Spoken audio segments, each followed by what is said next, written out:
Alors, pour la suite du cours, alors de l'exercice correction, quel est le type de chaîne de montagne représenté sur le document A?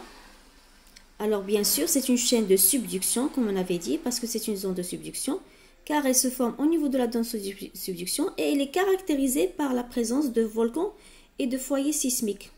Et surtout les foyers sismiques, on avait vu au niveau du cours que c'est au niveau... Donc là, on revient. Donc vous avez surtout des foyers sismiques, on les trouve surtout dans les chaînes de subduction. C'est caractéristique aux chaînes de subduction comparé aux chaînes de collision.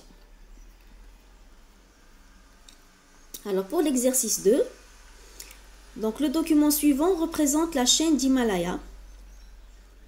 Quels sont les indices qui montrent que cette chaîne résulte de la fermeture d'un océan? Alors, fermeture d'un océan, ça veut dire quoi? Ça veut dire qu'il y a des traces de l'océan. Donc on sait qu'à l'état actuel, il n'y a pas d'océan dans cette région-là, il n'y a pas de mer, d'accord? Mais puisque nous trouvons, donc quand vous voyez dans la légende, on trouve des ophiolites. Les phiolites, c'est quoi? Les ophiolites, comme on l'a vu dans le cours, ce sont des sédiments d'origine océanique. Basalte, d'accord? Par exemple, gabbro, péridotite. Donc, ce sont des roches spécifiques qu'on ne peut trouver que dans les océans.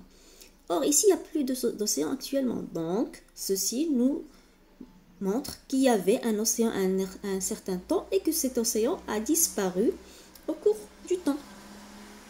On a aussi des sédiments marins. Les sédiments marins, bien sûr, ils ne peuvent venir que d'un océan ou bien d'une mer qui existait à une certaine époque. Alors maintenant, quels sont les indices qui montrent que l'Himalaya est formé suite à une collision entre la plaque indienne et la plaque euro-asiatique? Donc vous avez la plaque euro-asiatique en haut, d'accord? Et la plaque lithosphérique indienne en bas. Entre les deux, vous avez des chevauchements. Alors, ce sont vraiment les chevauchements qui montrent qu'il y avait une collision, qu'il y avait une compression. Hein? C'est ça qui montre. Et vous avez le prisme d'accrétion aussi. Donc, pour qu'il y ait une collision, d'abord, il faudrait qu'il y ait une... donc, il y a formation tout d'abord d'un prisme d'accrétion. Ce qui montre qu'il y a des contraintes compressives. Et en plus de la fermeture de l'océan jusqu'à sa disparition complète suite au rapprochement de la plaque indienne et la plaque euro-asiatique. Donc, ils se sont rapprochés jusqu'à ce qu'ils forment la chaîne de montagnes.